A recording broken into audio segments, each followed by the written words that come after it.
il a ces topos, c'est-à-dire à la fois des lieux très emblématiques du teen movie, comme évidemment le lycée avec la bande de copains, les profs, et puis des thématiques aussi, le rapport avec les profs, le rapport avec la bande de copains, le rapport avec les parents.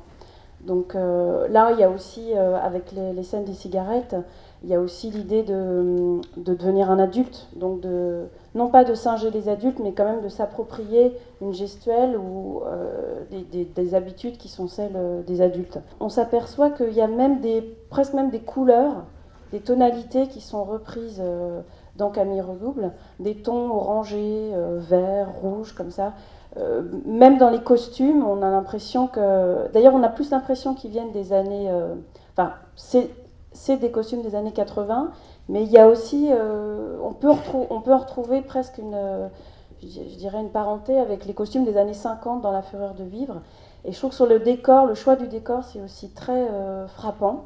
C'est-à-dire qu'elle n'a pas choisi un lycée parisien, de toute façon, je vous en reparlerai plus tard, Camille Redouble ne pouvait pas se passer à Paris pour des raisons de budget, hein, c'est-à-dire qu'on ne pouvait pas reconstituer les années 80 dans Paris.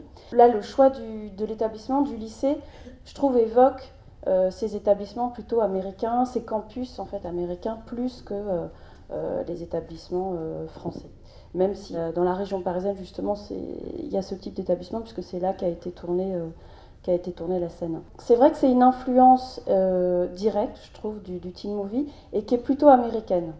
Le teen movie, c'est donc un genre avant tout américain. Il y a des teen movies français, le plus célèbre, c'est La Boum, mais on voit que Noémie, elle va chercher quand même du côté des États-Unis, de l'Amérique, pour je dirais, pour la couleur, pour la tonalité de ces scènes de teen movie un peu emblématiques.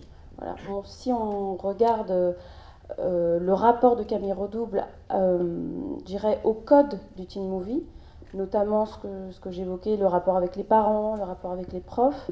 Là, très souvent, Camille Redouble est plutôt à une démarche qui va plutôt à rebours du cliché du teen movie, puisque les rapports avec les parents sont très pacifiés dans Camille Redouble, et pour cause, hein, évidemment, à cause de la situation singulière du personnage qui voyage dans le temps. On peut même dire que Camille, elle a presque de l'empathie avec la difficulté de ses parents à élever un adolescent, puisqu'elle-même l'a déjà éprouvé en tant que parent.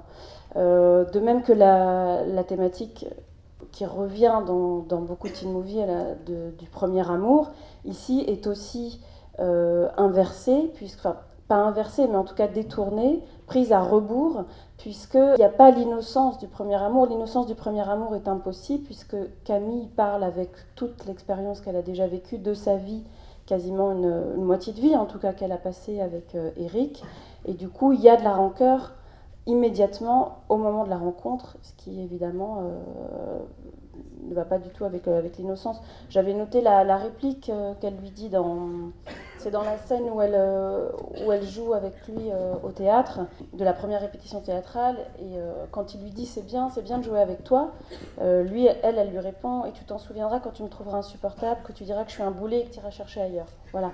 Donc il y a la rencontre amoureuse ne peut pas être racontée évidemment de la même manière.